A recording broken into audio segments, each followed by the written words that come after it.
اکل و شرب، کھانے اور پینے کے دن ہے۔ بقرعید کے دن روزہ رکھنا حرام ہے، ایام تشریق میں روزہ رکھنا حرام ہے۔ کوئی روزہ رکھے گا اس کا روزہ قبول نہیں ہوگا، گناہ پڑے گا اس کو۔ کھانے پینے کے دن ہے بھائی، کھاؤ، بچوں کو کھلاؤ، اہل و عیال کو کھلاؤ۔ قربانی کا ایک مقصد یہ بھی ہے کہ غریبوں کے گھر میں بہترین گوشت کی خوراک پہنچ جائے۔ فقراء اور مساکین، سماج کا وہ طبقہ، کبھی آپ چکن کی دکانوں پر جائیں، آپ چکن خریدتے ہیں، اسی چکن کی دکان پر کچھ غریب عورتیں آتی ہیں، اس چکن کی جو ٹانگیں ہوتی ہیں، اس کی جو پیر ہوتے ہیں نا، پنجے، وہ بڑے سستے داموں میں دکاندار بیچتا ہے، وہ بیچاری غریب عورت ان ٹانگوں کو خریدتے ہیں اور اس کو جا کے چھیل کے اس کو وہ اپنے گھر میں بناتی ہے۔ اس کے بچوں کے لیے وہی بہت بڑی خوراک ہے بھائی، اس کے لیے وہی بہت قیمتی چیز ہے۔ اللہ بقرعید کا موقع آتا ہے، گوشت تقسیم ہو رہا ہے۔ یہ گائے کو عربی میں کہتے ہیں البقر الوحشی، اس کے نام میں بقر داخل ہے، اس کو لغت میں جانے کی ضرورت نہیں۔ البقر الوحشی، نیل گائے کو بقر کہا گیا ہے، مگر نیل گائے کی قربانی نہیں کر سکتا۔ نبی کے دور میں تھی لیکن قربانی نہیں ہو سکتی، نبی کے دور میں ہرن تھی لیکن قربانی نہیں ہوئی۔ تو حلال جانور تو بہت سارے ہیں، لیکن قربانی مخصوص جانوروں کی کرنا ہے۔ تو یہ ان علماء کی رائے ہے جو یہ کہتے ہیں کہ قربانی بھینس کی نہیں کرنا چاہیے۔ ان کا یہ کہنا ہے کہ زکوٰۃ میں چونکہ پیسہ دینا ہے، وہاں احتیاط کا تقاضا یہ ہے کہ ہم بھینس کی زکوٰۃ دیں، لیکن قربانی میں چونکہ قربانی انہی جانوروں کی کرنا ہے جن کا ذکر ہے قرآن و سنت میں، لہذا بھینس کی قربانی سے پرہیز کرنا چاہتا ہے۔ تو یہ دونوں علماء کی رائے میں نے آپ کے سامنے رکھی، مگر اللہ کے واسطے اس معاملے میں بہت زیادہ تشدد سے کام نہ کریں۔ یہ کوئی ایسا مسئلہ نہیں جس میں واضح طور پر قرآن کی آیت موجود ہو اور نبی کی حدیث موجود ہو اور کوئی اگر خلاف ورزی کر دے تو حلال و حرام کا مسئلہ آ جائے، یہ ایسا مسئلہ نہیں۔ اس لیے جو لوگ اس طرح کا فرمائے، ایک بڑا ضروری مسئلہ بیان کرنا رہ گیا کہ جس کو قربانی کرنا ہو اس کے لیے لازم اور ضروری ہے کہ وہ چاند دیکھنے سے لے کر کے قربانی کرنے تک اپنے بال اور ناخن نہ کاٹے۔ اب اس میں ایک مسئلہ یہ پیدا ہوتا ہے کہ مان لو گارجین کو قربانی کرنا ہے، اب اس کے بچے ہیں، گھر کے اور افراد ہیں، کیا سب کو بال اور ناخن نہیں کاٹنا ہے؟ تو دیکھو ضروری تو صرف گارجین کے لیے، باقی لوگوں کے لیے مستحب اور بہتر ہے کہ وہ اپنے بال اور ناخن نہ کاٹیں۔ جس کی طرف سے جو مین قربانی کرنے والا ہے اس کے لیے تو لازم ہے کہ وہ اپنے بال اور ناخن نہ کاٹے، باقی گھر کے افراد بھی بال اور ناخن نہ کاٹے تو بہتر ہے۔ اسی طریقے سے جو لوگ قربانی نہیں کر رہے، جن کے پاس طاقت نہیں ہے، ان کے بارے میں ابو داؤد کی صحیح روایت ہے، اللہ کے نبی نے فرمایا کہ اگر وہ اپنے بال اور ناخن نہ کاٹے اور عید الاضحیٰ کے دن جب نماز ہو جائے اور لوگ اپنی اپنی قربانی کر لیں اور اس کے بعد وہ اپنے بال اور ناخن صاف کر لیں، فدل کا تمام وصیت ہی اس کو پورا پورا کر دے۔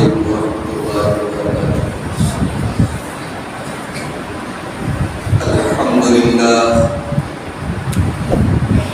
نحمده ونستعينه ونستغفره ونعوذ بالله من شرور أنفسنا ومن سيئات أعمالنا من يهده الله فلا مضل له ومن يضلل فلا هادي له وأشهد أن لا إله إلا الله وحده لا شريك له وأشهد أن محمدًا عبده ورسوله يا أيها الذين آمنوا اتقوا الله حق تقاته ولا تموتن إلا وأنتم مسلمون يا أيها الناس اتقوا ربكم الذي خلقكم من نفس واحدة وخلق منها زوجها وبث منهما رجالا كثيرا ونساء واتقوا الله الذي تساءلون به والأرحام إن الله كان عليكم رقيبا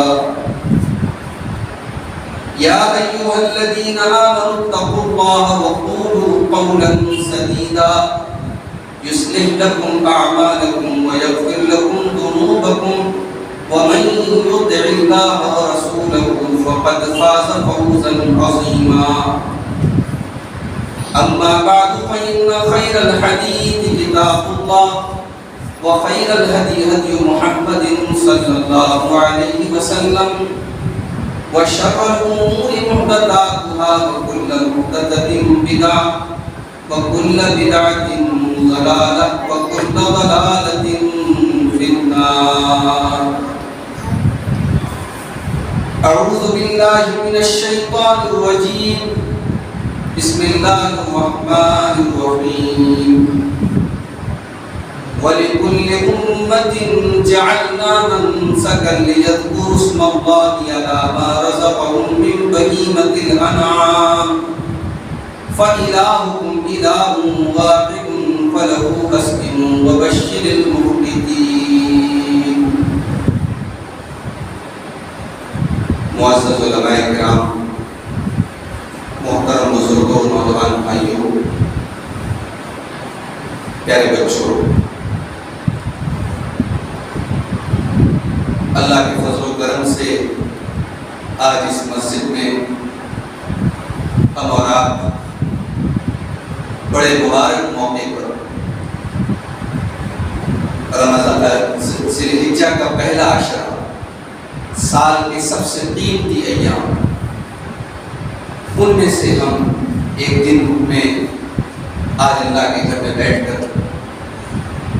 دین کی باتوں کو سننے کے لیے جمع ہوئے۔ اللہ رب العالمین ہماری اس حاضری کو قبول فرمائے۔ ابھی آپ نے حضرت ابراہیم علیہ السلام کی سیرت کے تعلق سے بڑا قیمتی خطاب برادر عزیز شیخ ابولیس مدنی حفظہ اللہ کا سماعت کیا۔ میرے بھائیوں، اس موقع پر جب ہم اور آپ ابراہیم علیہ السلام کی سنت کو زندہ کرتے ہوئے اپنے جانوروں کی گردن پہ چھری چلاتے ہیں، ہمیں صرف یہی سنت یاد نہیں رہنی چاہیے۔ ابراہیم کی پوری زندگی ہمارے سامنے ہوئی ہے۔ ابراہیم علیہ السلام ایک بہترین باپ بھی تھے، ایک بہترین بیٹے بھی تھے، ایک بہترین شوہر بھی تھے، ایک بہترین انسان بھی تھے، ایک بہترین مہمان نواز بھی تھے۔ ابراہیم علیہ السلام کی زندگی کے بڑے پہلو ہیں۔ اللہ تعالیٰ نے ایک لفظ استعمال کیا ابراہیم علیہ السلام کے بارے میں، ان ابراہیم کان امۃ، بے شک ابراہیم علیہ السلام ایک امت تھی۔ پوری ایک امت کے اندر جو خوبیاں ہوتی ہیں، جو کیریکٹرز ہوتے ہیں، جو کوالٹیز ہوتی ہیں، وہ اکیلے ابراہیم کے اندر تھی۔ موقع پڑا تو ابراہیم مناظرہ بھی کر رہے ہیں، وقت آیا تو ابراہیم اپنے باپ کو نصیحت بھی کر رہے ہیں، سمجھا بھی رہے ہیں۔ موقع آیا تو ابراہیم علیہ السلام توحید کے لیے اپنی قوم کو چیلنج بھی کر رہے ہیں۔ وقت پڑا تو اپنی قوم کو کہ بت کھانے میں حاضر ہو کے بتوں کو توڑ بھی رہے ہیں۔ ضرورت پڑی تو اپنی جان اللہ کی راہ میں قربان کرنے کے لیے آگ میں کود بھی رہے ہیں۔ اللہ نے قربانی مانگی تو اپنے لخت جگر اسماعیل کو، دودھ پیتے بچے کو اور اپنی بیوی ہاجرہ کو بے آب وغیرہ سے زمین میں چھوڑ کے چل گئے۔ اور پھر جب اللہ نے زندگی کا سب سے بڑا امتحان لیا، جوان بیٹے کی قربانی، جوان بیٹا جو باپ کا سہارا بننے کے قابل ہوا، اللہ نے حکم دیا کہ ابراہیم جاؤ اس کی قربانی کر دو، اس کو ذبح کر دو۔ تب بھی ابراہیم کی پیشانی پر پڑ گئی۔ میرے بھائیوں، قربانی کرنا آسان کام، 10,000 کا 20,000 کا جانور لا کر کے اس کو ذبح کرنا یہ کوئی مشکل کام ہے۔ مشکل کام ہے قربانی کی روح اپنے اندر پیدا کرنا، قربانی کی حقیقت اپنے اندر پیدا کرنا۔ بھئی ہم کہتے ہیں قربانی ہم نے اللہ کے لیے، لیکن اللہ کو کیا ہماری قربانی سے نعوذ باللہ اللہ کا کوئی فائدہ ہے؟ قربانی گوشت ہم کھا جاتے ہیں، چمڑا کہیں اور چلا جاتا ہے، خون کہیں اور بہ جاتا ہے۔ اللہ کو اس قربانی سے اللہ کو کیا مطلوب ہے؟ قربانی کی روح کیا ہے؟ قربانی کی حقیقت کیا ہے؟ اللہ تعالیٰ نے سورہ حج میں فرمایا لَن يَنَالَ اللَّهَ لُحُومُهَا وَلَا دِمَاؤُهَا وَلَٰكِن يَنَالُهُ التَّقْوَىٰ مِنكُمْ۔ تمہاری قربانی کا خون اللہ تعالیٰ کے پاس نہیں جاتا، تمہاری قربانی کا گوشت اللہ تعالیٰ کے پاس نہیں جاتا۔ اللہ کے پاس اگر پہنچتا ہے تو تمہارے دلوں کا تقویٰ پہنچتا ہے، تمہارے دلوں کا ڈر پہنچتا ہے۔ آج کل قربانی کا موقع چل رہا ہے، میرا موبائل زیادہ بزی رہے گا، مولوی صاحب جانور کے اندر یہ مسئلہ ہے، یہ مسئلہ ہے۔ جانور خریدنے گئے، ذرا سی سینگ ٹوٹی ہے، لوگ فون کر کے پوچھے مولوی صاحب سینگ تھوڑی سی ٹوٹی ہے، ہو جائے گی قربانی؟ ہم اور آپ تو گنجائشیں نکالتے ہیں۔ بھائی ایک ہوتا ہے آپ نے نے جانور خرید کے آپ لائے، لانے کے بعد دیکھ بھال کر کے آپ لائے، لانے کے بعد آپ کو لگا یار کان تھوڑا سا کٹا ہے، سینگ تھوڑی سی کٹی، تو چلو وہ ایک مجبوری ہے، آپ جانور خریدنے گئے، ابھی سودا ہوا نہیں ہے، اور آپ دیکھ رہے ہیں کہ اس کے اندر بظاہر ایک فالٹ ہے، اور آپ عالم دین کو کال کر کے گنجائش تلاش کر رہے ہیں۔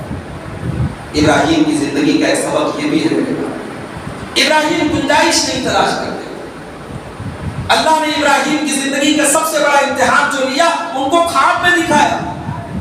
اللہ ڈائریکٹ بھی تو حکم دے سکتا تھا ابراہیم اپنے بیٹے کو ذبح کر دو، اللہ جبریل کو بھی تو بھیج سکتا تھا، اللہ نے خواب دکھایا۔ اگر ابراہیم گنجائش نکالنے والے انسان ہوتے، گنجائش نکال دیتے کہ ارے بھائی میں نے خواب دیکھا ہے، خواب میں آدمی بہت کچھ دیکھتا ہے، مگر وہ اللہ کے خلیل تھے، اللہ کے پیغمبر تھے۔ 3 دن لگاتار انہوں نے خواب دیکھا، سمجھ گئے یہ کوئی عام خواب نہیں ہے، یہ نارمل خواب نہیں ہے، یہ اللہ کا حکم ہے۔ اور جب ابراہیم نے اپنے بیٹے کو، اپنے جوان بیٹے کو، اس بیٹے کو جس کا بچپن گزرا ہے باپ کے بغیر، جو پیدا ہوا دودھ پیتا بچہ تھا، ماں کے ساتھ چھوڑ کے چلے آئے تھے مکہ، آج 18 سال کا 20 سال کا جوان ہو گیا، اس بیٹے سے جا کے ابراہیم کہتے ہیں میرے بچے میں نے خواب دیکھا ہے کہ میں تجھے ذبح کروں۔ یہ نہیں کہا کہ اللہ کا حکم ہے، یہ نہیں کہا اللہ کا امتحان ہے، بلکہ پوری حقیقت بیان کر دی۔ یا بنی انی اری فی المنام انی اذبحک فانظر ماذا تری، اے میرے بچے میں نے خواب دیکھا ہے کہ میں تجھے ذبح کر رہا ہوں، تو بتا دے تیری کیا رائے ہے۔ بیٹا بھی ابراہیم کا بیٹا تھا، ابراہیم نے اللہ سے بیٹا نہیں مانگا تھا، جب بھی دعا کی تھی کہا تھا رب ہب لی من الصالحین، پروردگار مجھے نیک بیٹا عطا فرمانا۔ ہم اور آپ جب بیٹا مانگتے ہیں، اولاد مانگتے ہیں، کیا ہوا؟ نبیوں نے نیک بیٹا مانگا تھا، ابراہیم نے نیک بیٹا مانگا، اللہ نے بیٹا بھی دیا تو اسماعیل کے جیسا لگا۔ بیٹے نے ایک بار یہ شفا نہیں دیا، ابا آپ تو میرے پاس کبھی تھے نہیں، بچپن تو آپ کے بغیر گزرا، باپ کے رہتے ہوئے یتیم گزارا، یتیمی کی زندگی میں نے گزاری، اور آج جوان ہو گیا تو آپ مجھے ذبح کرنے کی بات کر رہے ہیں۔ بیٹے نے یہ سب کچھ نہیں کہا، بیٹے نے کیا کہا؟ اللہ نے بیٹے کے جملے نقل کیے ہیں قرآن میں، قال یا ابت افعل ما تؤمر ستجدنی ان شاء اللہ من الصابرین۔ اے ابا جان، اے ابا جان، آپ کو جو حکم ملا ہے آپ کر ڈالیے، اگر اللہ نے چاہا تو آپ کا بیٹا صبر کرنے والوں میں سے ہوگا۔ یہ اسماعیل کا جواب یہ بتا رہا ہے کہ اسماعیل کی پرورش کیسی، اسماعیل کی تربیت کیسی۔ لوگ کہتے ہیں بغیر باپ کے بچے بگڑ جاتے ہیں، کوئی ہاجرہ کی جیسی ماں تو ہو، ہاجرہ کی جیسی مائیں نہیں ہیں۔ اسماعیل کو پالا ہے ہاجرہ کو، اسی لیے علامہ اقبال کہتے ہیں یہ فیضان نظر تھا یا کہ مکتب کی کرامت تھی، سکھائے کس نے اسماعیل کو آداب فرزندی۔ اسماعیل کسی مکتب میں نہیں پڑھے تھے، کسی مدرسے میں نہیں پڑھے تھے، اسماعیل کا مدرسہ ہاجرہ کی گود تھی، اسماعیل کی ٹیچر ہاجرہ تھی، اسماعیل کی مربی ہاجرہ تھی، اور انہوں نے یہ تربیت کی تھی کہ آج اس امتحان کے بیٹا دیتا ہے۔ تو میرے بھائی، قربانی صرف گوشت کھانے کھلانے کا نام نہیں، قربانی کی روح کو سمجھو، قربانی کی حقیقت کو سمجھو۔ اور یہ قربانی کوئی ایسا نہیں ہے، آج جب بقرعید کا تہوار آتا ہے ملک میں طبقہ وہ بھی ہے جو کہتا ہے صاحب کیا ضرورت ہے اتنا خون بہانے کی، بے زبان جانوروں کی بڑی یاد آنے لگتی ہے بعض لوگوں کو۔ کبھی آپ نے غور کیا ہے ہمارے برادران وطن کے بھی بہت سے تہواروں پر بڑے بکرے کٹتے ہیں، بڑے گوشت کھائے جاتے ہیں، تب کسی کو ان جانوروں کی یاد نہیں آتی، بقرعید پر خاص طور سے یاد آتی ہے۔ بعض لوگ کہتے ہیں ایکو فرینڈلی بقرعید بناؤ، بعض بیوقوف کیک لاتے ہیں، کیک کاٹتے ہیں کہ ہولی بقرعید۔ اللہ کی قسم جتنے کا بکرا آپ لاتے ہیں اس کا 10 گنا آپ غریبوں کو بانٹ دیں، آپ کو قربانی کا ثواب نہیں ملے۔ جتنے کا بکرا آپ لا کے ذبح کرتے ہیں، جتنے کا جانور آپ خرید کے لاتے ہیں، اس کا 100 گنا آپ اللہ کی راہ میں تقسیم کرتے ہیں، قربانی کا ثواب آپ کو نہیں ملے۔ شریعت نے جہاں جو عبادت کا حکم دیا ہے وہاں وہی عبادت ہے۔ آپ کی مرضی کا نام دی ہوئی. اور جو یہ کہتے ہیں نا کہ قربانی کا پیسہ بچا کے غریبوں کو بانٹ دو، ان کو جا کے بتا دو کہ بقرعید کے تہوار سے لاکھوں نہیں کروڑوں غریبوں کے پریوار جڑے. یہ بکریاں پالنے والے کوئی کروڑ پتی ارب پتی نہیں، جانور پالنے والے. ان غریبوں کی روزی روٹی بقرعید سے جڑی. ان قصائیوں کی جن کے 3-4 دن کے اندر لاکھوں کروڑوں کا کام ہو جاتا ہے، ان قصائی غریب قصاب، ان غریب قصائیوں کا کاروبار جڑا ہے اس قربانی سے. چمڑے کے بیوپاریوں اور چمڑے کے کا کام کرنے والے نہ جانے کتنے لاکھ پریواروں کی روزی روٹی جڑی ہے اس قربانی سے. قربانی کو ختم کرنے والے ان غریبوں کے پیٹ پر لات مار رہے ہیں. یہ پوری ایک انڈسٹری جڑی ہے، بہت بڑا جو ہے سمجھیے بہت بڑی تجارت جڑی ہے قربانی سے. اس لیے قربانی اپنے آپ میں اللہ کی بہت بڑی نعمت ہے. قربانی بہت بڑی نعمت ہے اللہ کا. یہ صرف گوشت کھانے کھلانے کا معاملہ نہیں ہے. قربانی کے پیچھے اور بھی بہت ساری حکمت ہے. قربانی کی سب سے بڑی حکمت تو یہی ہے، جب ہم قربانی کرتے ہیں تو ہم سیدنا ابراہیم علیہ السلام کو یاد کرتے ہیں. اور جانتے ہو ابراہیم علیہ السلام کون ہے؟ ابراہیم وہ ہے جن سے کوئی نفرت نہیں کرتا. مسلمان بھی پیار کرتا ہے، یہودی بھی محبت کرتا ہے، عیسائی بھی محبت کرتا ہے. دنیا میں ابراہیم ایک اکلوتی شخصیت ہے جو سب میں پاپولر ہے، سب میں مقبول ہے. اللہ اکبر. اس کی وجہ یہ ہے ابراہیم اللہ کا ہو گیا، اور جو اللہ کا ہو جائے اللہ سب کے دلوں میں اس کی محبت ڈالتا ہے. ابراہیم اللہ کا ہو گیا. ابراہیم اللہ کی محبت کے آگے ابراہیم کی نظر میں کسی چیز کی محبت نہیں، نہ بیوی کی، نہ بچے کی، نہ اپنی جان کی. ہم تو بڑی بڑی باتیں کرتے ہیں. جانور کی قربانی کرنا کون سی بڑی قربانی ہے بھائی؟ ابراہیم تو وہ ہے کہ ایک وہ وقت آیا تھا، ابراہیم کا قصور اتنا تھا، اپنی قوم کو توحید کی دعوت دے رہے تھے، اپنی قوم کو شرک سے منع کر رہے تھے. قوم نے سزا دے دی، فرمان سنا دیا، حرقوہ، جلا ڈالو ابراہیم. اللہ ابن کثیر نقل کرتے ہیں ابراہیم کو جلانے کے لیے اتنی بڑی آگ تیار کی، پورا گاؤں جلایا جا سکتا تھا، پورا محلہ جلایا جا سکتا تھا، اتنی بڑی آگ تیار کی. اور ابراہیم کے کپڑے اتار کر کے ابراہیم کو آگ میں ڈالا جاتا. آج ابراہیم کی زندگی خطرے میں، ابراہیم کی جان خطرے میں، مگر ابراہیم کی پیشانی پر کوئی بل نہیں، ابراہیم کے چہرے پر کوئی ڈر نہیں ہے. ابراہیم کی زبان پر بس ایک ہی کلمہ ہے، حسبی اللہ و نعم الوکیل. میرا اللہ میرے لیے کافی ہے، میرے اللہ سے بڑا کوئی کارساز نہیں، میرے اللہ سے بہترین کوئی مدد کرنے والا نہیں. اللہ چاہتا تو بارش کے فرشتے کو حکم دے دیتا جاؤ بارش برسا. اللہ چاہتا تو حکم دے دیتا ہواؤں کے فرشتوں کو ہوا چلا. مگر ابراہیم نے اللہ کی ذات پر بھروسہ کیا تھا. آج اللہ نے ڈائریکٹ آگ کو حکم دیا، یا نار کونی بردا و سلاما علی ابراہیم، اے آگ تو میرے ابراہیم کے لیے ٹھنڈی ہو جاؤ، سلام سلام. میرے بھائیوں، ہم قربانی کے ذریعے ابراہیم کو یاد کرتے ہیں اور ہم یہ حاصل کرتے ہیں کہ اے اللہ تیرے خلیل ابراہیم علیہ السلام کی اگر اس سنت کو ہم نے زندہ کیا ہے، اے اللہ تیری رضا کے لیے اور تیرے حکم پر ہم مرنے مٹنے کو تیار ہیں. اے اللہ یہ تو تیرا کرم ہے کہ تو نے ہمیں ان چوپایوں کو ذبح کرنے کا حکم دیا ہے. اگر تیرا حکم ہوتا اپنی زندگی کی محبوب ترین چیز کو بھی تیری راہ میں قربان کرنا ہوتا تو قربان کرنا. قربانی کا ایک مقصد یہ بھی اس سال میں کچھ ایام ایسے ہو جس میں کھانے پینے پر بندش نہ ہو. آدمی کے گھر گوشت آتا ہے، آدھا کلو 1 کلو گوشت آتا ہے، 2-4 روٹی لوگوں نے کھائی، لیکن بھئی کچھ ایام ایسے ہو جن میں کوئی بندش نہ، کھاؤ کتنا کھاؤ.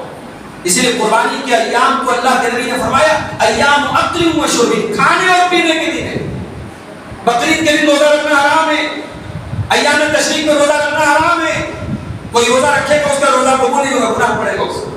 کھانے پینے کے دن ہے بھائی، کھاؤ، بچوں کو کھلاؤ، اہل و عیال کو کھلاؤ. قربانی کا ایک مقصد یہ بھی ہے کہ غریبوں کے گھر میں بہترین گوشت کی خوراک پہنچائے. فقراء اور مساکین، سماج کا وہ طبقہ. کبھی آپ چکن کی دکانوں پر جائیں، آپ چکن خریدتے ہیں، اسی چکن کی دکان پر کچھ غریب عورتیں آتی ہیں، اس چکن کی جو ٹانگیں ہوتی ہیں، اس کی جو پیر ہوتے ہیں نا، پنجے، وہ بڑے سستے داموں میں دکاندار بیچتا ہے. وہ بیچاری غریب عورت ان ٹانگوں کو خریدتے اور اس کو جا کے چھیل کے اس کو وہ اپنے گھر میں بناتی ہے. اس کے بچوں کے لیے وہی بہت بڑی خوراک ہے بھائی, اس کے لیے وہی بہت قیمتی چیز ہے. اللہ اکبر. بقرعید کا موقع آتا ہے, گوشت تقسیم ہو رہا ہے. کتنے غریب گھروں میں جہاں سال میں کبھی بکرے کا گوشت نہیں پہنچا, وہاں گوشت پہنچ رہا ہے. یہ قربانی کی برکت ہے, یہ عید الاضحیٰ کی برکت ہے. اسی طریقے سے میرے بھائیوں, قربانی کا ایک مقصد یہ بھی ہے, اس کی ایک حکمت یہ بھی ہے, ہم جب قربانی کرتے ہیں حلال اور ان جانوروں کی جن جانوروں کی اللہ نے قربانی کرنے کا حکم دیا ہے, تو ہم یہ ظاہر کرتے ہیں کہ یہ جانور اللہ نے ہمارے لیے بنائے ہیں. ہم ان جانوروں کو ذبح کر کے اللہ کا نام لے کر کے اس نعمت پر اللہ کا شکر ادا کرتے ہیں کہ اللہ ہم تیرے حکم پر ساگ سبزی بھی کھاتے ہیں اور ہم تیرے حکم پر ان حلال جانوروں کو بھی کھاتے ہیں. یہ ہماری خوراک کے طور پر تو نے پیدا کیا ہے اور یہ اللہ کی برکت ہے, یہ اللہ کی طرف سے دی گئی برکت ہے. ہر سال لاکھوں کروڑوں کی تعداد میں قربانی کے جانور ذبح ہوتے ہیں اور پھر پیدا ہوتے ہیں, پھر ان کی تجارت ہوتی ہے, پالنے والے ان کو پالتے ہیں. کوئی کمی نہیں ہے, الحمدللہ کوئی کمی نہیں ہو رہی ہے. یہ برکت نہیں اور کیا ہے, یہ قربانی کی حکمتیں ہیں میرے پیارے ساتھی. اب ایک سوال یہ پیدا ہوتا ہے کہ قربانی یہ کیا ہے, فرض ہے, واجب ہے, ضروری ہے یا نہ کرے تو بھی چلے گا, کیا مسئلہ ہے اس کا؟ تو بعض علماء یہ کہتے ہیں کہ قربانی واجب ہے, ضروری ہے, کمپلسری. قربانی کی طاقت ہے تو کرنا ہی کرنا ہے, بچ نہیں سکتے. ان کی دلیل ایک حدیث ہے, ابن ماجہ کی حدیث ہے, صحیح حدیث. اللہ کے نبی نے فرمایا من کان له سعۃ ولم یضحی فلا یقربن مصلی. جس کے پاس طاقت ہو اور قربانی نہ کرے ہماری عیدگاہ کے قریب نہ آئے. یہ روایت بڑی مضبوط دلیل ہے ان علماء کی جو کہتے ہیں کہ قربانی واجب ہے. لیکن علماء کی ایک جماعت کہتے ہیں کہ قربانی واجب نہیں ہے, قربانی سنت مؤکدہ ہے. سنت ہے لیکن بہت تاکید ہے اس کی. ان کی دلیل کیا ہے؟ ان کی دلیل صحیح مسلم کی یہ حدیث ہے. اللہ کے پیارے نبی صلی اللہ علیہ وسلم نے فرمایا اذا رأيتم هلال ذی الحجہ, جب تم میں سے کوئی ذی الحجہ کا چاند دیکھے واراد ان یضحی, اور وہ قربانی کرنے کا ارادہ کرے, فلیمسک عن ظفرہ وشعرہ, تو اپنے بال اور ناخن نہ کاٹے. تو وہ علماء کہتے ہیں کہ اگر قربانی واجب ہوتی تو نبی نے یہ نہ فرمایا ہوتا کہ ارادہ کرے, ارادہ یا قربانی کرنا چاہے.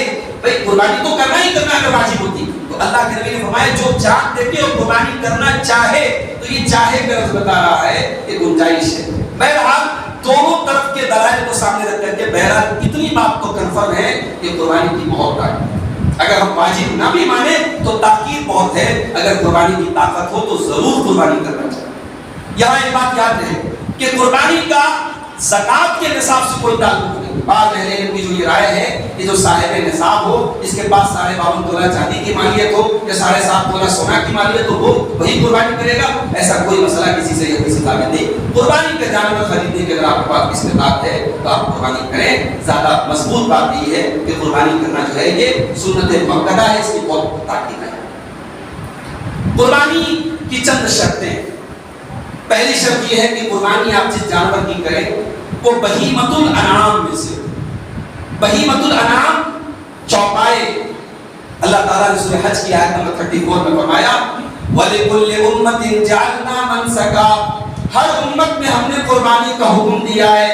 لِيَذْكُرُوا اسْمَ اللَّهِ عَلَىٰ مَا رَزَقَهُم مِّن بَهِيمَةِ الْأَنْعَامِ, تاکہ لوگ ان جانوروں کے اوپر اللہ کا نام لیں جو حلال جانور, جو چوپائے, جو بہیمۃ الانعام ان کو اللہ نے دیے. اب یہاں بہیمۃ الانعام کا ذکر. یہ بہیمۃ الانعام کون ہے؟ سورہ انعام کے اندر اللہ تعالیٰ نے واضح کر دیا کہ 8 جانور ہیں. گائے بیل, بکرا بکری, بھیڑا بھیڑی, اونٹ اونٹنی, یہ 8 جانور ہیں جو بہیمۃ الانعام ہیں. تو قربانی کا جانور ان 8 جانوروں میں سے ہونا چاہیے. دوسری شرط یہ ہے کہ قربانی کا جانور مسنہ ہونا چاہیے. اللہ کے نبی فرماتے ہیں لا تذبحوا الا مسنۃ, قربانی مسنہ جانور کی کرو. مسنہ کس کو کہتے ہیں؟ جس جانور نے دودھ کے دانت توڑ دیے ہوں اور 2 دانت اس کو نکل آئے. یہ ایسا اسٹینڈرڈ بتایا اللہ کے نبی نے کہ یہ پوچھنے کی ضرورت ہی نہیں جانور کتنے سال کا ہے.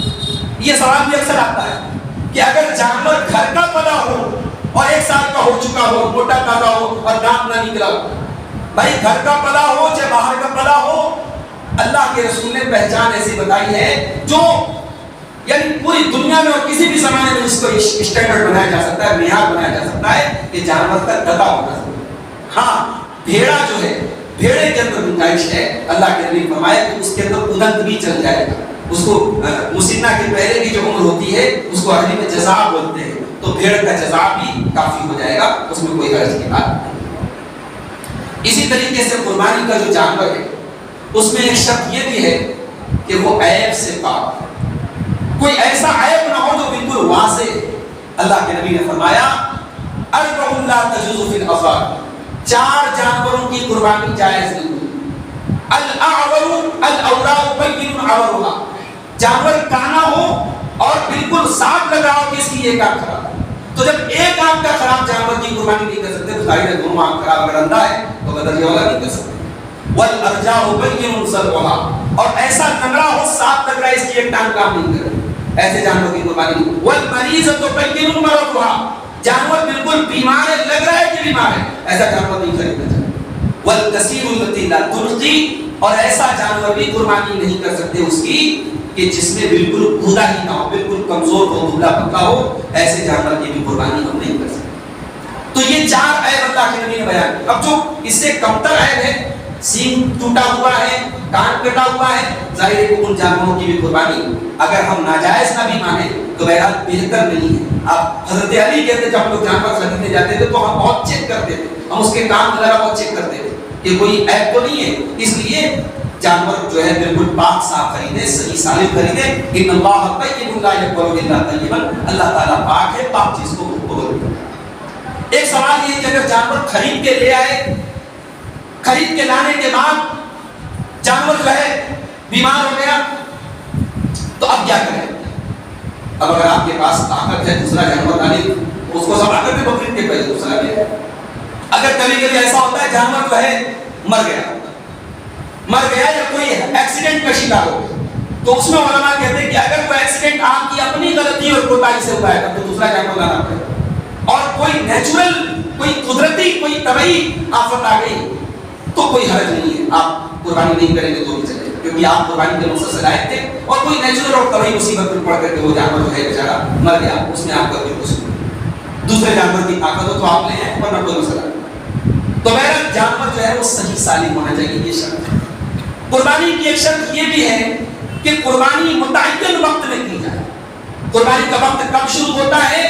عید الاضحیٰ کے دن, عید کی نماز کے بعد. عید کی نماز کے پہلے آپ قربانی نہیں کر سکتے.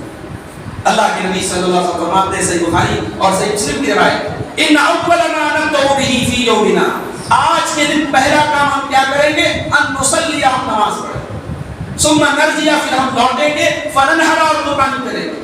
فمن فعله, اور جو ایسا کرے گا, فقد اصاب سنتنا, وہ ہمارے طریقے کو فالو کرتا ہے. ومن ذبح قبل, اور جس نے پہلے قربانی کر لی تو اس کو گوشت ملا, ولیس له فی النسک شیء, اس کو قربانی کا کوئی ثواب نہیں. حضرت براء بن عازب کہتے ہیں کہ میرے ماموں تھے حضرت ابو بردہ ابن نیار, انہوں نے نماز کے پہلے قربانی کر لی. اللہ کے نبی کی نظر پڑ گئی, آپ نے فرمایا تل کا شاۃ لک, کہ یہ تو قربانی نہیں ہوئی, یہ تو گوشت کی بکری ہے, گوشت ملے گا تم کو, قربانی نہیں ملے. انہوں نے کہا ہے اللہ کے رسول, میرے پاس ایک بکری ہے لیکن وہ بکری جزا ہے, مسنہ نہیں, دتا نہیں ہے. دتا کی عمر کے پہلے والی عمر میں ہے, یعنی ادھت ہے, تو کیا میں اس بکری کی قربانی کر سکتا ہوں؟ اللہ کے نبی نے کہا تم کر لو, لیکن آج کے بعد کسی اور کے لیے جائز نہیں. اس کے بعد اللہ کے نبی نے فرمایا من ذبح قبل الصلاۃ فقد ذبح لنفسه, جس نے عید الاضحیٰ کی نماز کے پہلے قربانی کی اس نے اپنے لیے قربانی کی. ومن ذبح بعد الصلاۃ, اور جس نے عید الاضحیٰ کے بعد قربانی کی, فقد اصاب سنت المسلمین, تو اس نے مسلمانوں کے طریقے کو پا لیا اور وقت تم نسکہ, اس کی قربانی. تو قربانی کا آغاز ہوتا ہے عید الاضحیٰ کی نماز کے بعد, پہلے کریں گے نہیں. کب تک کر سکتے ہیں؟ اللہ کے نبی کی صحیح حدیث ہے کل ایام التشریق ذبح, تمام کے تمام ایام تشریق قربانی کے لیے. ایام تشریق کون ہے؟ 11 12 13 ذی الحجہ. 11 12 13 ذی الحجہ ان کو ایام تشریق کہا جاتا ہے. تشریق کا مطلب دھوپ میں سکھانا, دھوپ میں روشن کرنا. گوشت کو سکھاتے تھے وہ دھوپ میں عرب میں, تو اس کو تشریق کہا جاتا ہے. اور مینا میں جو کنکری ماری جاتی ہے ساری امت کا اتفاق ہے کہ وہ بھی 11 12 13 تینوں دن کر سکتے ہیں. 10 11 12 13 10 کو لے لیں تو چاروں دن کر سکتے ہیں. تو اللہ کے نبی نے فرمایا کہ ایام تشریق یہ سب قربانی کے دن. اور یہ روایت صحیح ہے. ہمارے استاد محترم علامہ رئیس احمد ندوی کی بڑی تفصیلی کتاب ہے, اگر کسی کو موقع ہے کتاب پڑھ لے. اگر کم موقع ہے, ٹائم کم ہے, تو مولانا کفایت اللہ ثناولی صاحب کی کتاب ہے 40-50 پیج کی 4 دن کی قربانی کی مشروعیت. انہوں نے بھی اس روایت کی تمام سندوں پر جو ہے کلام کر کے ثابت کر دیا ہے کہ روایت بالکل صحیح ہے. لہذا 4 دن قربانی یہ اللہ کے رسول کی صحیح حدیث سے ثابت ہے. تو قربانی کی ایک شرط یہ ہے کہ آپ وقت مقررہ پر قربانی کریں. اچھا, ذبح کرنے والا مسلمان ہونا چاہیے, عاقل ہونا چاہیے, پاگل یا نابالغ بچے سے قربانی نہ کریں, عاقل ہو. یعنی اگر بچہ مان لو 7-8 سال کا بچہ ہے, سمجھدار ہے تو قربانی کر سکتا ہے, مگر بالکل چھوٹا بچہ جس کو ہوش و حواس نہیں ہے, ناسمجھ بچہ ہے, ایسے بچے سے قربانی نہیں کروانا چاہیے. تو عاقل ہو اور مسلمان قربانی کریں. اور قربانی جس جانور جس ہتھیار سے کی جائے, جس اوزار سے کی جائے, وہ دھاردار ہونا چاہیے. اللہ کے نبی نے فرمایا ما انہر الدم وذکر اسم اللہ فکل, جس چیز سے خون بہ جائے اور اللہ کا نام لے لیا جائے اس کو کھا سکتے ہیں. اس کے بعد اللہ کے نبی نے فرمایا کہ دانت اور ناخن کے ذریعے ذبح مت کرو. بعض جانوروں کے دانت اور بعض جانوروں کے ناخن بھی نوکیلے ہوتے ہیں, دھاردار ہوتے ہیں, مگر اللہ کے نبی نے فرمایا کسی جانور کے دانت سے یا کسی جانور کے ناخن سے قربانی نہیں کر سکتے, ذبح نہیں کر سکتے. کیوں؟ اس لیے کہ جو دانت ہے اللہ کے نبی نے فرمایا کہ وہ ہڈی کے حکم, جب وہ خود ہڈی ہے تو اس سے ذبح نہیں کر سکتے. اور جو ناخن ہے آپ نے فرمایا کہ حبشیوں کی چھری ہے, مسلمانوں کی چھری نہیں ہے. لہذا پتھر کی چھری ہو یا لوہے کی چھری ہو, کوئی دھاردار چیز ہو, اس سے آپ ذبح کر سکتے ہیں. اچھا, ذبح جب کریں تو اس میں 4 رگیں ہوتی ہیں, 2 موٹی رگیں ہوتی ہیں اور ایک کھانے کی اور ایک سانس کی جو ہے چھوٹی نالیاں ہوتی ہیں. تو یہ 4 رگوں میں سے کم 3 کٹنی چاہیے. فوراً ذبح کرنے کے فوراً بعد جو ہے پوری گردن کو الگ کر دینا یہ صحیح نہیں ہے. وہ 4 رگوں کو کاٹنے کے بعد تھوڑی دیر تک چھوڑ دیا جائے تاکہ جو فاسد خون ہے وہ باہر رہے. بعض لوگوں کو یہ لگتا ہے کہ بھئی یہ جو ذبح کا اسلامی طریقہ ہے یہ بڑا ظالمانہ طریقہ ہے, یہ میڈیکلی پروفڈ ہے, یہ سائنٹیفکلی پروفڈ ہے کہ یہ طریقہ سب سے بہتر طریقہ ہے جس میں جانور کو سب سے کم تکلیف ہوگی. اور جو جھٹکے والا طریقہ ہے نا, جو پیچھے سے مارتے ہیں, اس میں زیادہ تکلیف ہوتی ہے. تو جو اسلامی ذبح کا طریقہ ہے کہ 4 جو رگیں ہیں ان کو کاٹا جائے, یہ بالکل سائنٹیفکلی پروفڈ طریقہ ہے. اور اس سے جسم کا جو فاسد خون ہوتا ہے وہ باہر نکل جاتا ہے اور گوشت بالکل بہترین کوالٹی کا ہوتا ہے اور جانور کو سب سے کم تکلیف پہنچتی ہے. اور ذبح کرتے وقت اللہ کا نام لینا ضروری ہے, بسم اللہ پڑھنا ضروری ہے. غیر اللہ کا نام لینا حرام ہے, اللہ کا نام لینا ضروری ہے. اگر اللہ کے علاوہ کسی اور کے نام سے ذبح کیا جائے, وَلَا تَأْكُلُوا مِمَّا لَمْ يُذْكَرِ اسْمُ اللَّهِ عَلَيْهِ, جس چیز کے اوپر اللہ کے علاوہ کسی اور کا نام دیا جائے اس کو نہیں کھا سکتے. ذبح کے وقت دعا کیا پڑھیں گے, یہ بڑا مسئلہ ہے. بعض لوگ کتاب لے لے کے دعا جو ہے دعا ہی پر ان کا دھیان رکھا ہے. بھائی بسم اللہ اللہ اکبر یا بسم اللہ واللہ اکبر پڑھ لو کافی ہے. بسم اللہ اللہ اکبر پڑھ کے بھی قربانی کر دی, آپ کی قربانی ہو گئی.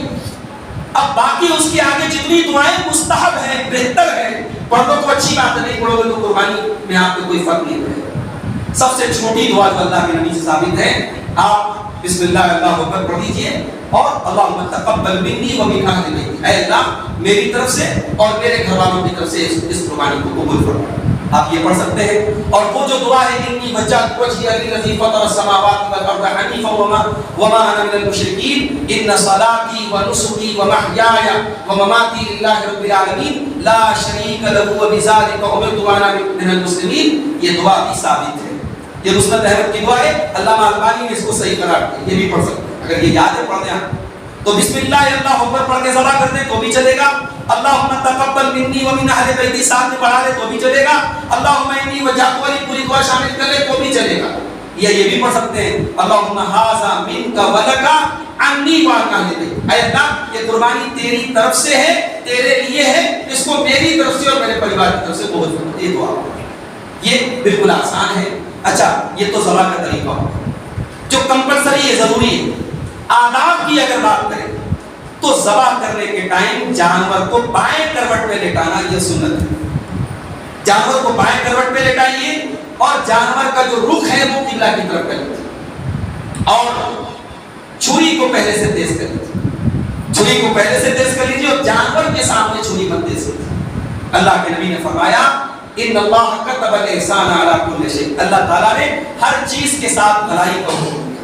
فَإِذَا قَتَلْتُمْ فَأَحْسِنُوا الْقِتْلَةَ، جنگ کے میدان میں بھی دشمن سے لڑائی کر رہے ہو وہاں بھی جانوروں کی طرح قتل نہیں کرنا، احسان کے ساتھ قتل کرنا ہے جو نارمل طریقہ ہے۔ وَإِذَا ذَبَحْتُمْ فَأَحْسِنُوا الذَّبْحَ، اور جب جانور کو ذبح کرو تو اچھے طریقے سے ذبح کرو۔ وَلْيُحِدَّ شُفْرَتَهُ، اپنی چھری کو تیز کر لو، وَلْيُرِحْ ذَبِيحَتَهُ، اور اپنے ذبیحہ کو آرام دو۔ سنن البیہقی کی صحیح روایت ہے، اللہ کے نبی نے ایک آدمی کو دیکھا کہ جانور کے اوپر ہاتھ پیر رکھ کر کے چھری تیز کر رہا ہے اور جانور جو ہے چھری کی طرف دیکھ رہا ہے۔ اللہ کے نبی نے فرمایا افلا قبل ھذا، یہ کام پہلے تم نے کیوں نہیں کر لیا؟ اتريد ان تمیتھا موتتین، کیا تم اس جانور کو 2 بار مارنا چاہتے ہو؟ تو یہ طریقہ غلط ہے، آپ پہلے سے چھری کو تیز کریں۔ اسی طریقے سے قربانی آپ نے کری، اب قربانی کے گوشت کو کر کیا کریں؟ بعض لوگ کہتے ہیں 3 حصہ کر لیں، ایک حصہ خود کھائیں، ایک حصہ رشتہ داروں کو دیں، ایک حصہ غریبوں کو دیں، یہ کوئی ضروری کام نہیں۔ اللہ تعالیٰ نے قرآن میں فرمایا فَكُلُوا مِنْهَا وَأَطْعِمُوا الْبَائِسَ الْفَقِيرَ، قربانی کا گوشت خود کھاؤ، غریبوں کو کھلاؤ۔ اللہ کے رسول صلی اللہ علیہ وسلم فرمایا کُلُوا وَأَطْعِمُوا وَاتَّقُوا، کھاؤ کھلاؤ اسٹور کرو، کوئی پابندی نہیں، کوئی پابندی نہیں، 3 حصہ کرنا ضروری نہیں، آپ اپنی سہولت کے حساب سے آپ، ہاں یہ مناسب نہیں ہے کہ آپ سب خود کھائیں، یہ مناسب نہیں کہ آپ محلے کے غریبوں کو اور ضرورت مندوں کو نہ دیں، خاص طور سے جن کی آپ قربانی نہ ہوئی۔ ہمارے یہاں قربانی میں بھی ادلا بدلا ہوتا ہے، فلاں کے یہاں سے ران آئی تو وہاں ران جائے گی، دماد کے یہاں سے ران آئی تو دماد کے یہاں جائے گی، بٹیا کے یہاں سے آئی تو بٹیا، بھائی یہ دین دین بند کرو، جن کے گھروں میں قربانی نہیں ہوئی ہے وہاں کو گوشت بھیجنے کی کوشش کرو اور کھاؤ کھلاؤ اور صدقہ کرو، یہ اللہ کے نبی کا حکم ہے۔ اب ایک سوال بڑا معرکۃ الآراء مسئلہ بنا ہوا ہے اس وقت، بہت بڑی لیتے ہو رہی صاحب بھینس کی قربانی کا کیا مسئلہ ہے؟ دیکھیے جو علماء بھینس کی قربانی کے قائل ہیں ان کی 2 دلیلیں ہیں۔ پہلی دلیل یہ کہ عربی زبان میں، عربی ڈکشنری میں، عربی لغت میں بھینس کو یہ کہا گیا کہ نوع من البقر، وہ گائے کی ہی ایک قسم ہے، اس لیے بھینس کی قربانی کر سکتے ہیں۔ اور دوسری دلیل وہ یہ دیتے ہیں کہ جب زکوٰۃ، بھینس کا کوئی آدمی کاروبار کر رہا ہے، اب بھینس کی زکوٰۃ کیسے نکالے گا؟ نبی کے دور میں تو بھینس ہوتی نہیں، تو زکوٰۃ نکالنے میں وہ گائے کا اعتبار کرے گا، جیسے گائے کی زکوٰۃ نکالی جاتی ہے ویسے بھینس کی زکوٰۃ نکالے گا۔ تو یہ وہ کہتے ہیں جب زکوٰۃ میں آپ گائے کے اوپر اس کو قیاس کر رہے تھے تو قربانی میں آپ کیوں نہیں قیاس کر سکتے؟ یہ 2 مضبوط دلیلیں ان علماء کی ہے جو یہ کہتے ہیں بھینس کی قربانی کر سکتے۔ لیکن دوسری طرف علماء کی ایک بات یہ کہتی ہے کہ قربانی ایک عبادت ہے، اور عبادت جو ہوتی ہے شریعت میں توقیفی ہوتی ہے۔ توقیفی کا مطلب جہاں شریعت نے جتنا کہا اتنا ہی کرنا ہے، اس میں دماغ نہیں لگانا۔ تو جب قربانی کے 8 جانوروں کا ذکر ہے تو 9 جانور ہم نہیں کر سکتے۔ نبی کے زمانے میں حلال جانور بہت سارے تھے، آپ تو یہاں بھینس کو کہہ رہے کہ وہ گائے کی ایک قسم ہے۔ نبی کے زمانے میں نیل گائے پائی جاتی تھی، اور نیل گائے کو عربی میں کہتے ہیں البقر الوحشی، اس کے نام میں بقر داخل ہے، اس کو لغت میں جانے کی ضرورت نہیں۔ البقر الوحشی، نیل گائے کو بقر کہا گیا ہے، مگر نیل گائے کی قربانی نہیں کر سکتے۔ نبی کے دور میں تھی لیکن قربانی نہیں ہو سکتی، نبی کے دور میں ہرن تھی لیکن قربانی نہیں ہوئی۔ تو حلال جانور تو بہت سارے ہیں لیکن قربانی مخصوص جانوروں کی کرنا ہے۔ تو یہ ان علماء کی رائے ہے جو یہ کہتے ہیں کہ قربانی بھینس کی نہیں کرنا چاہیے۔ ان کا یہ کہنا ہے کہ زکوٰۃ میں چونکہ پیسہ دینا ہے وہاں احتیاط کا تقاضا یہ ہے کہ ہم بھینس کی زکوٰۃ دیں، لیکن قربانی میں چونکہ قربانی انہی جانوروں کی کرنا ہے جن کا ذکر ہے قرآن و سنت میں، لہذا بھینس کی قربانی سے پرہیز کرنا چاہتا ہے۔ تو یہ دونوں علماء کی رائے میں نے آپ کے سامنے رکھی، مگر اللہ کے واسطے اس معاملے میں بہت زیادہ تشدد سے کام نہ کریں۔ یہ کوئی ایسا مسئلہ نہیں جس میں واضح طور پر قرآن کی آیت موجود ہو اور نبی کی حدیث موجود ہو اور کوئی اگر خلاف ورزی کر دے تو حلال و حرام کا مسئلہ آ جائے، یہ ایسا مسئلہ نہیں۔ اس لیے جو لوگ اس طریقے کی زبان استعمال کرتے ہیں ناجائز ہے بھینس کی قربانی کرنا، یہ بڑی جسارت کی بات ہے، بڑی جرأت کی بات ہے ایسے الفاظ استعمال۔ آپ زیادہ سے زیادہ یہ کہہ سکتے ہیں بہتر نہیں ہے، مناسب نہیں ہے، ہم اس کو ٹھیک نہیں سمجھتے، ہم باقی جانوروں کو کافی، اس طریقے کی تعبیر آپ استعمال کریں۔ ناجائز اور حرام کہنا اور یہ کہنا کہ قربانی نہیں ہوگی، یہ تشدد والی زبان ہے، یہ استعمال نہیں کرنا چاہیے۔ ایک سوال یہ بھی پیدا ہوتا ہے کہ صاحب میت کی طرف سے قربانی کا کیا مسئلہ ہے؟ بھائی زندگی میں قربانی کرو، بھائی مرنے کے بعد کی قربانی کی چنتا کرے گا۔ کوئی والد زندہ ہے، والد کی قدر نہیں، والدہ زندہ ہے، والدہ کی قدر نہیں، انتقال ہو گیا، ابا کی طرف سے قربانی کر سکتے ہیں کہ نہیں، اماں کی طرف سے قربانی کر سکتے ہیں؟ بھائی صاحب اماں کی اتنی خدمت کر دیتے جتنے کی آپ قربانی کرنا چاہتے ہیں۔ تو یہ بڑا مسئلہ ہے ہمارے یہاں کہ مردے کی طرف سے قربانی کر سکتے ہیں۔ تو یاد رکھیے مردے کی طرف سے الگ سے قربانی کا کوئی ثبوت نہیں ملتا۔ مردے کی طرف سے الگ سے آپ جانور خرید کے لائیں، ابا کے نام سے اماں کے نام سے اس کی قربانی کریں، اس کا کوئی صحیح حدیث سے ثبوت نہیں ملتا۔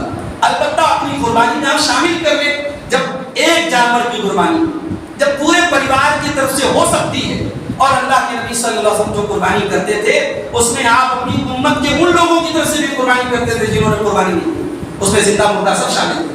اس لیے آپ اپنے گھر کے اپنے ان رشتہ داروں کی طرف سے بھی قربانی میں ان کو شامل کر سکتے ہیں جو دنیا سے انتقال کر چکے ہیں۔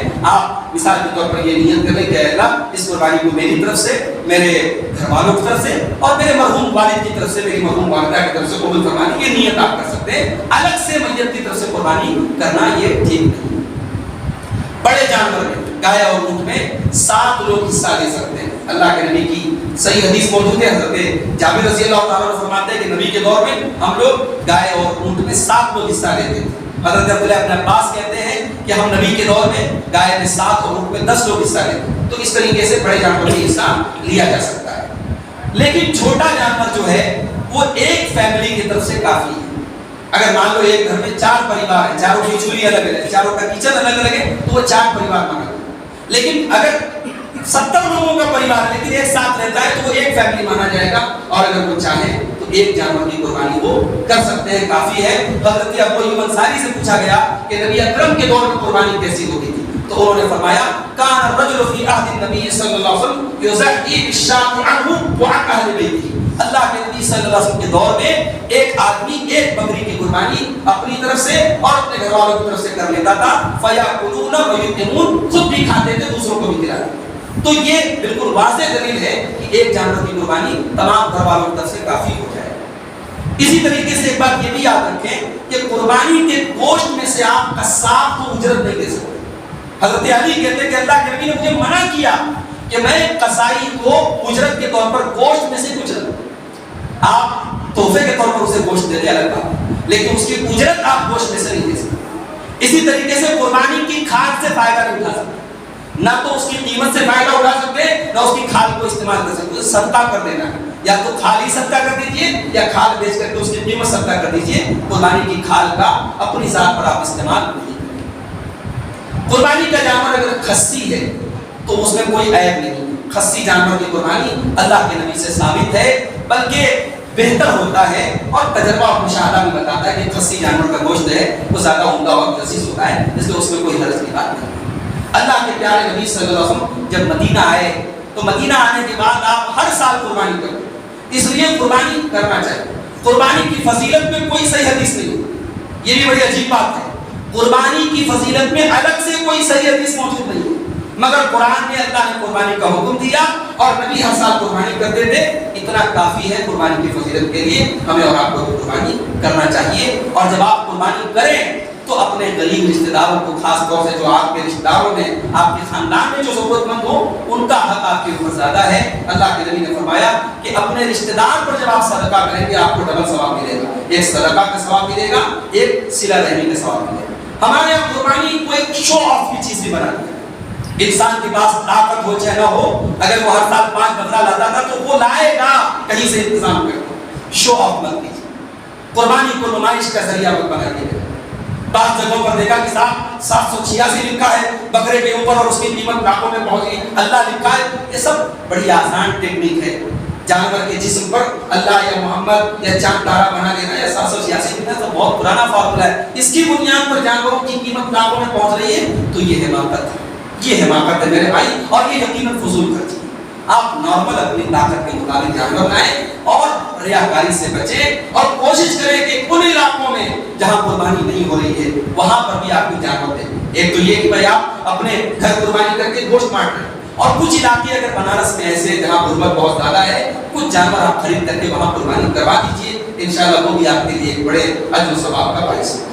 اسی طریقے سے قربانی کے تعلق سے ایک بات یہ بھی یاد رکھیں کہ قربانی یہ اس کے اندر جو ہے توحید بہت ضروری ہے. قربانی کی شرائط میں سے ایک شرط یہ ہے, قربانی کا سب سے بڑا سبب یہ ہے کہ ہم اللہ کے لیے کرتے ہیں. اس لیے قربانی میں کسی اور اللہ کے علاوہ کسی ولی, کسی نبی, کسی پیر کو خوش کرنے. بعض لوگوں کو دیکھا کہ صاحب اللہ کے نبی کی طرف سے قربانی کر رہے ہیں, اللہ کے نبی کی طرف سے قربانی کر رہے ہیں. نبی سے سب سے زیادہ محبت کرتے تھے صحابہ کرام نے کبھی قربانی کی. نبی کی ازواج مطہرات نبی کے کئی برس بعد تک زندہ رہی, انہوں نے کبھی قربانی نہیں کی نبی کی طرف سے. اور آج امت کے لوگ جو ہے نبی کی طرف سے قربانی کر رہے ہیں. اللہ کے واسطے یہ فضول کام نہ کریں, جو صحیح کام ہے, جو جائز کام ہے, جو کتاب و سنت سے ثابت کام ہے, وہ کام کریں, وہی ہماری دیکھانی ہے. اور آخر میں یہی عرض کروں گا میرے بھائیوں, ملک کا ماحول بھی آپ دیکھ رہے ہیں, قربانی میں آپ صفائی ستھرائی کا مکمل لحاظ کریں. یہ الگ سے کہنے کی ضرورت بھی نہیں ہے, ہمارا دین پاکی اور صفائی کا دین. اگر قربانی کے تہوار کے بعد اگر ہماری گندگیوں کی وجہ سے اگر ہمارے علاقوں سے خود ہمارا اگر گزرنا دوبر ہو رہا ہے تو اس کا مطلب کہ ہم نے صفائی ستھرائی کو شروع کر دیا.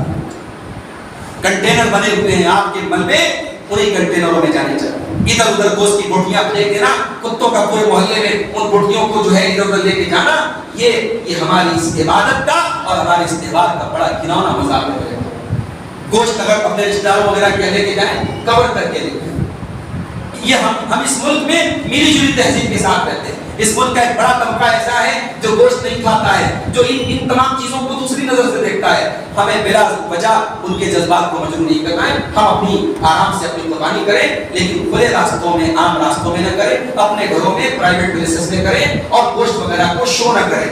بعض لوگ قربانی کے ویڈیو بناتے ہیں, سوشل میڈیا پہ ڈالتے ہیں, یہ بھی فی الحال حالات کے مطابق بالکل یہ نادانی کی حرکت ہے. ان تمام حرکتوں سے بچیں. اللہ سے دعا کیجیے رب العالمین ہماری قربانیوں کو قبول فرمائے, ہمیں اخلاص کے ساتھ قربانی کرنے کی توفیق عطا فرمائے. ایک بڑا ضروری مسئلہ بیان کرنا رہ گیا کہ جس کو قربانی کرنا ہو اس کے لیے لازم اور ضروری ہے کہ وہ چاند دیکھنے سے لے کر کے قربانی کرنے تک اپنے بال اور ناخن نہ کاٹے.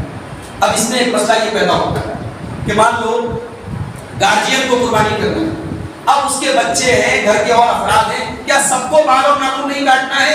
تو دیکھو ضروری تو صرف گارجین کے لیے, باقی لوگوں کے لیے مستحب اور بہتر ہے کہ وہ اپنے بال اور ناخن نہ کاٹیں. جس کی طرف سے جو مین قربانی کرنے والا ہے اس کے لیے تو لازم ہے کہ وہ اپنے بال اور ناخن نہ کاٹے, باقی گھر کے افراد بھی بال اور ناخن نہ کاٹے تو بہتر ہے.